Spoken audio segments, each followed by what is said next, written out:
sama keluarga kan, sama anak-anak, sama Arsya juga mau cucu-cucu. Alhamdulillah bisa tahun baru bareng lagi sama-sama gitu kan. Ya senang, cuma bisa sama Azriel karena Azriel memang pergi ke um, Eropa sama mamanya Sarah, sama Sarah juga ngunjungin Sarah ke London. Jadi ya dia nggak bisa ikut. Jadi ini pertama kali tahun baru tanpa Azriel. Tapi dicoba di mana aja Bunda di Jepang? Di Jepang kita itu pergi ke, sebenarnya di Tokyo aja. Terus udah gitu kan dalam perjalanan anak-anak juga cucu-cucu pada kena flu sama batuk. Jadi kondisinya kurang terlalu yang bisa untuk dibawa keluar kota. Jadi kita benar-benar hanya di Tokyo. Dan anak-anak juga kayak bangun siang baru mereka pergi yang kayak ke Disney gitu-gitu atau makan, tapi nggak terlalu banyak pergi karena memang mungkin lagi dingin banget kan, terus perubahan cuaca kan buat anak-anak kurang apa, kurang cocok mungkin ya, bukan kurang cocok, kurang biasa ya. Jadi ya udah akhirnya kita menikmati waktu di sekitar Tokyo aja. Di berbagai negara kan mungkin cuaca lagi berubah-berubah. Di Jepang sendiri seperti apa sih, Bun? Karena kan aku tahun lalu juga baru ke Jepang juga, tapi kan pas summer kan, pas panas gitu. Yang sekarang ini pas dingin, memang kondisinya ya aku aja yang gede nggak terlalu kuat dingin, apalagi yang anak-anak gitu. Tapi alhamdulillah sih mereka masih ya, maksudnya kan ada vitamin, makannya juga di iniin juga ya.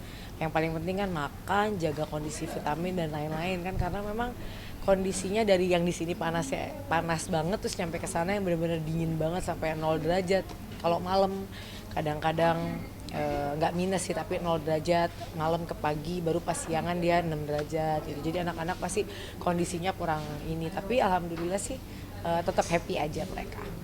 Pas balik ke sini lagi itu kondisinya maksudnya ada efek Oh enggak, malah pas sudah mau balik mereka ya maksudnya nggak terlalu, paling kayak flu batuk aja ya, nggak yang sampai anak-anak kenapa-kenapa atau apa, enggak sih. Flu batuk kan biasa ya, musim juga, nggak usah keluar negeri, di Jakarta juga kan pasti kita lagi perubahan cuaca kan, gampang flu, gampang batuk gitu. Jadi kalau yang kayak gitu sih paling daya tahan tubuhnya aja dijaga, makannya, istirahatnya, tidurnya gitu. Main salju juga, Bu, sama cucu-cucu sama anak-anak. Iya, main salju terus yang nggak enaknya pas kita main salju hari itu lagi ada badai apa, kayak bukan badai, kayak hujan salju, kok badai, hujan salju. Jadi saljunya ke mata-mata, kemana-mana, ke rambut apa, jadi yang nggak, buat foto nggak bagus, buat main-main juga anak-anak pastinya nggak nyaman gitu. Jadi cuma sebentar, terus kita makan siang, terus kita paling main-main sebentar, terus kita pulang lagi balik ke Tokyo karena kan itu lokasinya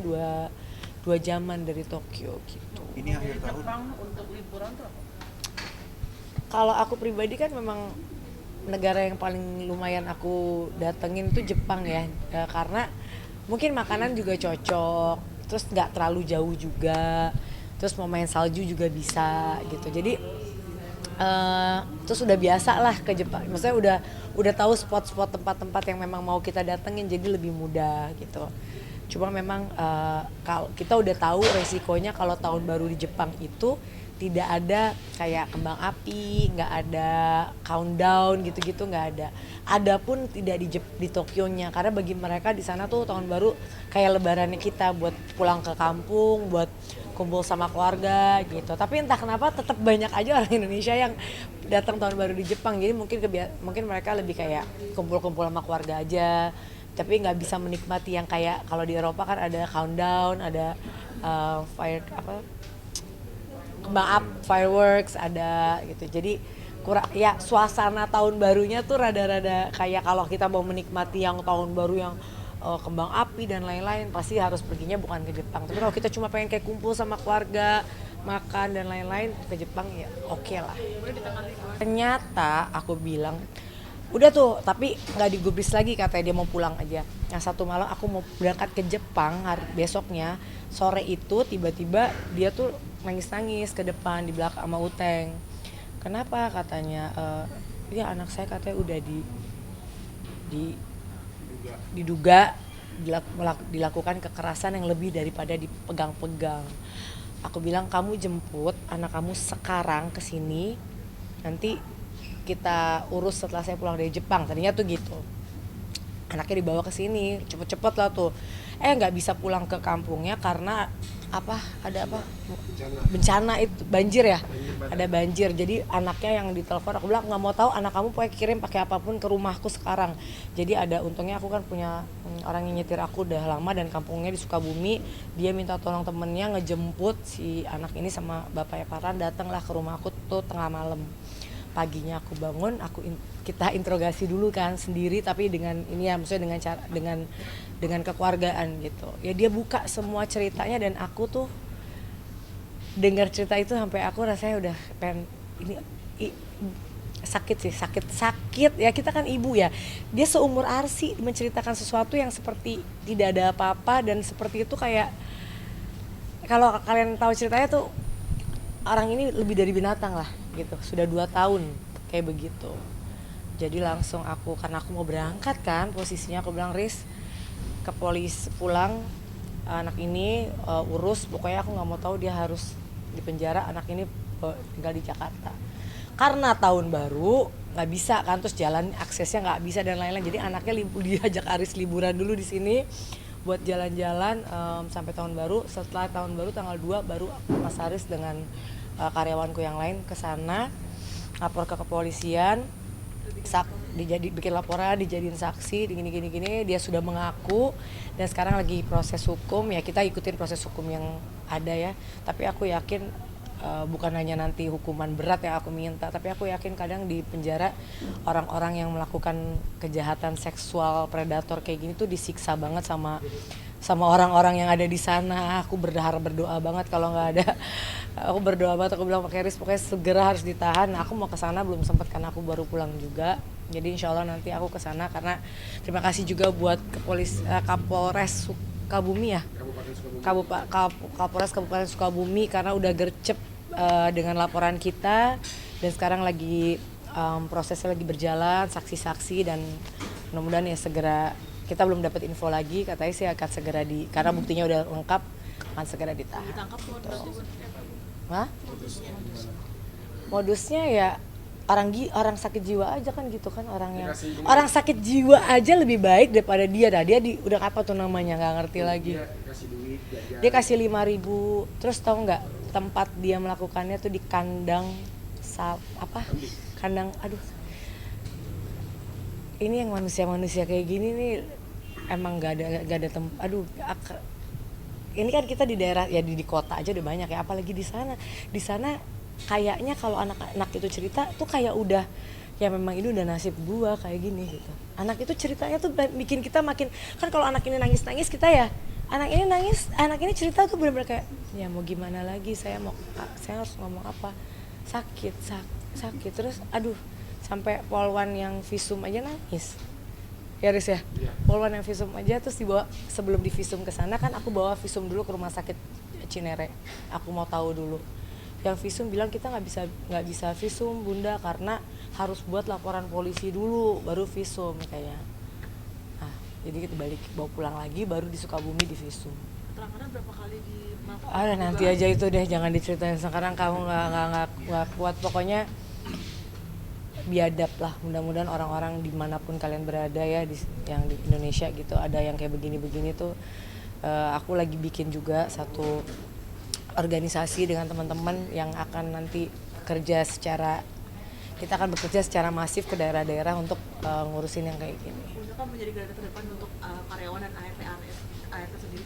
Ada berapa banyak total mungkin ART dan karyawan di rumah Bunda sampai benar-benar ada kasus aja Bunda jadi garda terdepan? Bukan karena berapa totalnya karyawan ya, orang lain aja aku insya Allah bisa mau tolong gitu ya, apalagi orang yang udah bekerja sama kita siang pagi siang malam dengan segala kerepotannya, capeknya, pastinya juga kan namanya orang kerja bukan yang enak-enak, pasti ada yang gak enak ya. Jadi dan apalagi masalahnya ini ya, pasti kita akan tolong, pasti akan kita bantu sampai tuntas-tuntasnya gitu. Dan ini kan memang jadi concern aku sebenarnya, kenapa aku ngambil sekolah lagi juga kan aku concern banget sama masalah kekerasan perempuan dan juga anak ya. Jadi ya mudah-mudahan lah ada undang-undang nanti yang bisa membuat predator ini jera pada akhirnya gitu. Karena kan sekarang aku tanya gitu ke anak itu, kenapa kamu nggak mau ngomong? takut gitu, takut. Nah, terus aku tanya ke bapaknya tahu, iya ada firasat tapi aduh, jadi ya orang yang lemah ya nggak bisa ngapa-ngapain kan gitu. Jadi mudah-mudahan lah ke depan dengan semakin banyaknya orang yang mau speak up masalah kayak begini, mudah-mudahan mereka juga nggak takut, nggak malu, nggak merasa ini suatu hal yang harus ditutup-tutupi, karena ini kekejaman yang bisa merusak, yang bisa menciptakan predator baru. Dan kita nggak tahu masa depan anak ini yang perempuan, entah dia jadi apa gitu, entah dia mungkin merasa ini adalah hal yang biasa, atau dia merasa ini adalah yang menakutkan dan dia harus gak boleh kayak gini lagi. Kita nggak pernah tahu, akan berbeda-beda. Terus kalau misalnya nih anak yang kecil-kecil ini nggak pernah ketahuan, terus gedenya dia jadi suster ngurus anak lain, atau gedenya lagi dia jadi apa nggak keputus mata rantainya kan gitu. Jadi itu yang harus segera, aduh aku kalau ngomongnya nggak mules. Ya dapat ancaman kalau kamu ngomong. Aku belum jelas banget sih karena dia bahasa Sundanya yang kental banget, yang aku agak nggak terlalu aku ngerti tapi kayak samar-samar gitu ya. Terus dia penerjemahnya juga agak-agak nih, jadi juga agak nggak terlalu ini. Jadi ya mendingan aku nanti nanya ke kepolisian aja kan, yang sebenarnya lebih tepat untuk menginterogasi anak-anak ini. Ini kejadiannya 2 tahun atau selama 2 tahun atau? Selama 2 tahun, dari umur 8 tahun. 8 tahun? Ya kadang kita lihat berita aja ada yang anak umur 2 tahun kan, dia apa-apain kan udah gila juga kan. Jadi neneknya juga nggak tahu menau? Neneknya nggak bisa melihat, kakeknya udah tua, ibunya nggak tahu di mana. Coba mamanya pasti tahu kan, udah nonton ini pasti mbaknya tahu siapa. Coba pulang lihat anaknya deh. Bunda kalau ketemu sama pelaku pengen apa? Wah, jangan diomong nanti kena pasal aku. Bunda seperti apa sih Buyut sama karyawan sendiri? Bunda dinilai royal sama karyawan, ibu nggak ada beda-bedain satu sama lain? Nggak juga, kita tuh nggak akan selalu bagus di mata semua orang. Bagi orang yang nggak suka pasti ada jeleknya. Bagi orang yang suka mau marah pun tetap suka. Kayak Uteng nih yang misalnya kerja sama aku udah beberapa belas tahun. Saat aku marah dia akan biasa aja karena dia sayang. Tapi bagi orang yang nggak suka, kita marah sedikit aja nggak keras, cuma kayak negor aja, bagi dia udah kayak sakit hati banget. Jadi nggak bisa disamaratakan kayak gitu. Tapi alhamdulillahnya sampai hari ini aku tuh punya karyawan yang mungkin karena kita juga ada saat ya marah kan juga bukan marah kayak ke gimana ya, maksudnya marah yang pakai bahasa-bahasa yang nggak ini kan, marah juga kan ada batasnya. Tapi kan kita juga pasti ada marah, ada baik, ada apa. Tapi yang paling penting memanusiakan manusia aja. Jangan kayak oh kamu mbak ya, kamu yang nyetir ya apa, jadi kita punya apa enggak. Aku selalu sama mereka ketawa-ketawa ngekek apa, tapi lagi ketawa ya, lagi seru ya. Saat kita lagi kerja, kita kerja ya. Atau kita saat aku lagi misalnya chaos ya chaos juga. Jadi bukan berarti aku selalu baik, lembut, nggak mungkin lah manusia kayak gitu, nggak mungkin. Ada alasannya. Ada, tapi kan kita juga pasti saat itu kan kita kayak orang-orang sekitarku tahu oh ini bunda lagi rungsing nih gitu atau apa gitu. Tapi ya kenapa semua sayang dan kerjanya lama? Insya Allah karena ya kita udah kayak saudara aja. Alhamdulillah totalnya ratusan ribu ya Bun. Alhamdulillah. Ini tadi nih ntar beritanya gue cerita kok. Iya, alhamdulillah kan anak-anak sekarang tuh bisa ngelihat apapun itu, bukan dia yang dandan sendiri, tapi dia mungkin ngelihat mamanya, papanya, terus dia juga kayak apa ya? Sekarang juga era sosmednya sudah semakin luas, jadi kayak mau apa-apa aja kan bisa diposting, jadinya bisa dilihat juga. Nah kan kayaknya, tapi Aminah tuh punya bakat-bakat yang kayak fashion gitu, yang suka jalan kayak modeling, terus dia suka, dan dia tuh udah bisa kayak mix and match baju dia mau apa, terus dia juga kayak ih Genda matching gitu, hah? Matching gitu, dia udah ngerti bahasa-bahasa kayak gitu. Jadi anak ini memang luar biasa banget sih. Tapi kan setiap anak punya bakatnya beda-beda. Berarti akan diarahkan ke Facebook juga berarti ya? Enggak juga apapun. Kalau kita sekeluarga gitu kadang-kadang nggak pernah memaksakan anak ini harus jadi apa atau seperti apa, enggak. Apa yang dia punya bakatnya apa. Kadang gini, kalau dia nggak punya bakat ini, dipaksakan dia harus jadi ini, ya nggak bisa kan. atau kepaksa anaknya tapi jadinya nggak totalitas gitu. Jadi diikutin aja. Oh lagi suka nyanyi, oh lagi suka ini, oh lagi suka ini. Anak kecil kan berubah-berubah gitu. Nanti kita baru tahu dia maunya apa tuh berjalannya waktu biasanya. Kalau masih kecil susah lah. Tapi kalau kayak pakai sepatu heels itu memang Gak ngerti tuh aku ya. kasih pun kok bisa gitu. Lancar banget sih Masya Allah. Gak mungkin gak juga sepanjang jalan dia pakai. Paling pas cuma dia lagi lenggak-lenggok pakai, habis itu juga pegel lah. Namanya anak kecil, cuma kan dia seneng kalau ayo diginiin, apa sih, disemangatin, kayak ditepok-tepokin, tuh anak kecil pasti seneng. Dulu juga kayak siapa masih kecil, mungkin Aurel atau Arsi atau apa kan masih kecil, kalau digituin pasti udah seneng banget. Nanti kalau pakaian juga disupport dari neneknya, dari mamanya. Ya kalau kita pasti beliin kalau memang kita lagi pergi atau hadiah atau oleh-oleh apa kita pasti beliin, tapi yang lebih ngurusin apa-apanya tentang Amina Azura kan pasti mama papanya. Kan Amina kan suka tas ya. Nah itu sampai tasnya bunda juga sempat diambilin nggak? Kan kayak tas mini Pokoknya kan. aku kalau misalnya pergi kemana-mana pasti beliin dia tas yang tenteng kayak gini, karena dia kalau dibeliin yang serempang yang apa kan nggak suka-sukanya yang gitu.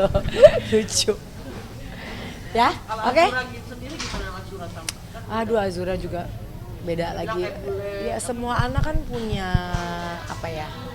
Punya ininya masing-masing ya gitu, kelebihannya masing-masing gitu, dan pasti berbeda. Nggak mungkin Amina sama Azura sama gitu. Amina mungkin lebih ke sini, Azura nanti akan lebih kemana, ya? Tapi melihat Amina yang masih suka cemburuan sama Azura tuh, Ya nggak usah Amina Azura, dulu Aurel Jiel aja kecil berantem terus karena umurnya dekat. Arsya juga dulu karena umurnya dekat, ya begitu kan. Ya sekarang pasti Amina Azura juga karena umurnya terlalu dekat ya pasti ada jealousnya, ada apa, biasalah nanti berkembang apa bertambahnya umur pasti mereka akan berubah lagi gitu ya. Nanti akan ngasih bimbingan psikologis nggak sama Pasti insya Allah nanti setelah aku udah pergi ke sana, terus aku harus tahu anak ini dampaknya ke dia apa. Kan aku bukan psikolog kan, aku cuma bisa kayak akhirnya ini kayaknya gini, tapi kan nggak boleh kita berdasarkan kayaknya kan, harus sesuatu yang memang didampingi oleh yang ahli yaitu psikolog. Jadi aku akan tanya kira-kira anak ini masih bisa nggak dia ngelupain itu dengan cara apa, dia masih bisa kembali jadi orang yang begini nggak atau apa, itu perlu panjang perjalanannya. Mudah-mudahan lah dengan apa yang lagi aku bangun sekarang dampaknya bisa bukan buat hanya dia tapi bisa buat anak-anak lain yang mengalami hal yang sama. Nggak semua anak nyaman dengan kondisi itu, tapi ada yang mungkin udah biasa gitu, makanya akhirnya jadinya nikahnya cepet gitu kan kalau di desa-desa. Tapi ada juga yang nggak suka kondisi diginiin gitu, tapi dia nggak bisa apa-apa, itu banyak banget juga. ini prosesnya udah berjalan ya? Udah dong, insya Allah. Katanya sih udah mulai, karena saksi semua udah lengkap, udah dalam proses penahanan. Jadi kalau dia udah ditahan, aku mau ketemu baru aku berangkat ke sana. Mau ikut? Ikut Anaknya duduk apa tuh, Bun? Hah? Nah, tapi kalian harus apa-apain ya, jangan diem aja. Sedikit pun sebentar lagi Udah. hari pendidikan. Concern banget untuk pendidikan seperti apa sekolah setinggi-tingginya Bu. Bukan sekolah, ya sekolah setinggi-tingginya kalau kita mampu, tidak dipaksakan, dan kalau memang kita mau, kita inginkan. Kalau kita nggak pengen, kita nggak suka, bukan bakat aku nggak suka sekolah, mau dipaksa sama orang tua setinggi-tingginya yang ada tidak akan totalitas gitu kan. Tapi artinya pendidikan dasar itu penting, tapi kalau sekolah setinggi-tingginya itu sesuai dengan kapasitas, kemampuan, dan juga keinginan gitu. Karena kadang-kadang kalau kita nggak pengen, kita ngelakuinnya kepaksa juga buat apa? Cuma buat gelar doang kan gitu. Kalau aku memang ada yang aku harapkan dari kalau misalnya sampai insya Allah lulus, aku ada yang ingin aku lakukan gitu. Jadi bukan buat sekedar, kenapa aku juga ngambilnya di Universitas Negeri Erlangga, which is itu susah banget kan, karena aku nggak mau main-main. Jadi artinya kalau aku nggak kuat, ya aku nggak akan paksain. Oh berarti memang batasanku ada nih gitu. Tapi kalau memang aku bisa lulus dari situ, itu suatu hal yang menurut aku suatu pencapaian yang mungkin buat orang biasa tapi buat aku itu luar biasa. Udah sampai mana pun mungkin prosesnya udah Masih panjang, aduh, masih panjang banget, masih panjang. Hah? lagi apa sekarang mungkin? Baru mau ujian proposal bulan depan. Aduh, Mbak Janine, baru pulang liburan nih loh. Untuk tesis pun apa mungkin S3 nggak S2? Desertasi. Aku kan S3. Kalau S1 tesis itu S2. Kuya Ya. masih bun? Bedanya apa bun mungkin sama tesis sendiri? Beda lah. Kalau S1 tuh kita masih bisa bantuin gue dong gitu ya. Kalau S2 udah semakin bisa kita udah makin kayak apa ya? Waktu itu kan aku tesisnya tentang bisnis aku sendiri ya. Waktu itu tentang Ashanti Beauty Kosmetik waktu itu. Nah, kalau S3 ini kita udah cara berpikir kita dan lain-lain tuh udah berbeda dengan S1 sama S2. Makanya kata profesor aku, ya mau lulus S3 nggak semudah itu gitu. Jadi kalau mau gampang ya mungkin kamu jangan sekolah di sini, aku digituin. Jadi oke, aku akan berjuang semampu aku. Akhirnya bun mau ngabdi ke masyarakat nggak sih kayak misalnya bikin sekolah dan lain-lain? Ya pasti kan aku bilang tadi tujuan aku ke sana gitu kan, apalagi aku concern sama kekerasan terhadap perempuan dan anak. Jadi mungkin ya, itu yang akan aku lanjutkan nanti. Ada keinginan untuk menjadi anggota dewan. Masya Allah. Jadi menteri. Masya Allah. Amin. Amin loh. Ya nggak pernah tahu loh kita ya kan.